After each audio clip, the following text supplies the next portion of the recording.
Welcome to our video regarding the governance and oversight of the FD done-out portfolios. And specifically, we're going to consider today stage 2 of a 3-stage process where we will review and look at how the FD done-out portfolios are run in terms of their governance and oversight.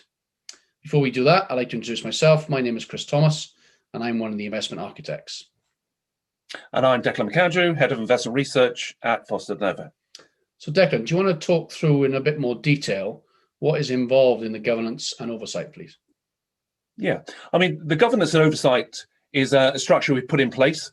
It's multi-stage. It takes the output from the fund selection criteria and goes through that. So we have an investment committee that considers all aspects of that, more details about the exact parameters of that. And the decisions from that are then sense-checked by external parties to make sure that they are validated and robust before the final implementation on behalf of our clients. We feel that that stage process actually gives us the highest level of confidence in terms of the validity of the outcomes for our clients and the robustness. And that's done on an ongoing process. We meet every quarter and between quarters if necessary under market extreme conditions. So that is a very good, strong discipline to ensure that we make sure that our position is built for purpose. So in terms of a little bit more detail about our investment committee. So it recommends the investment policies that are then implemented on behalf of our clients. It sets the risk framework in place. It judges what the outcomes have been and what good looks like on behalf of our clients in terms of performance and the risk taken to achieve that. And also it kind of involves a lot of moving parts within our overall organization.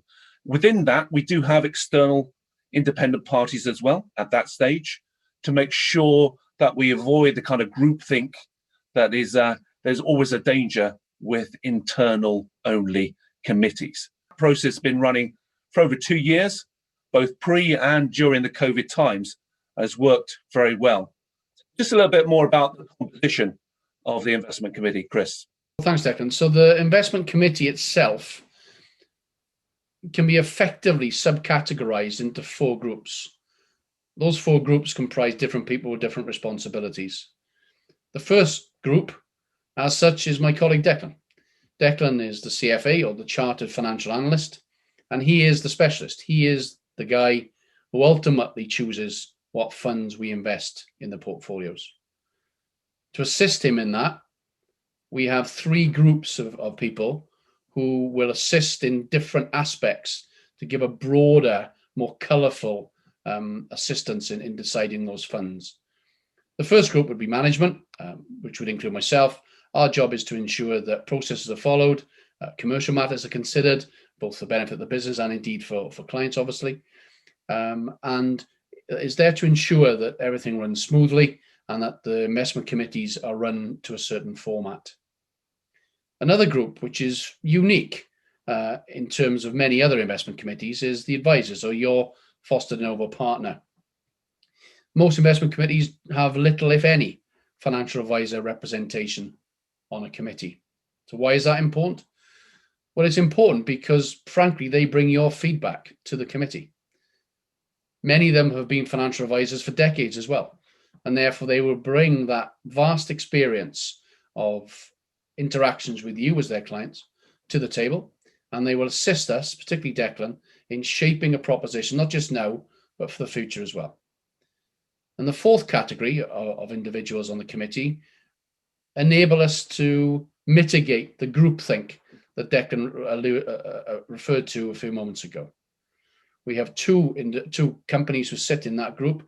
One is a fund manager who provides a macroeconomic look and how that would affect the design and composition of the portfolios. And we also have a qualitative consultancy business whose job is it to refer to us information that they know about in the investment industry. For example, they will interview as many fund managers as they possibly can to get a sense and a feel as to how those fund management groups are behaving, how they're performing, and anything that we need to know that is not written down in numbers, as it were, that we should take into consideration when we assess and choose a fund.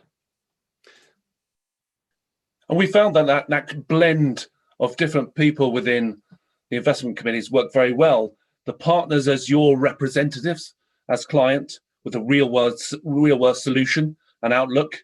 The external parties that act as a sounding board, but also constructive criticism and overall management as well. So that blend as well, we constantly look at and see whether it's working as well as it could. And we're constantly striving to improve our governance process as well and challenge ourselves. Thanks, Declan. So we hope you found our video in regards to the governance and oversight of our portfolios informative. If you'd like to find out more information about the FD Dunant portfolios, then please contact your Foster de Novo partner. Alternatively, please call us on 0330 332 7866 or alternatively by email advise-me@fosterdenovo.com. Thank you. Thank you.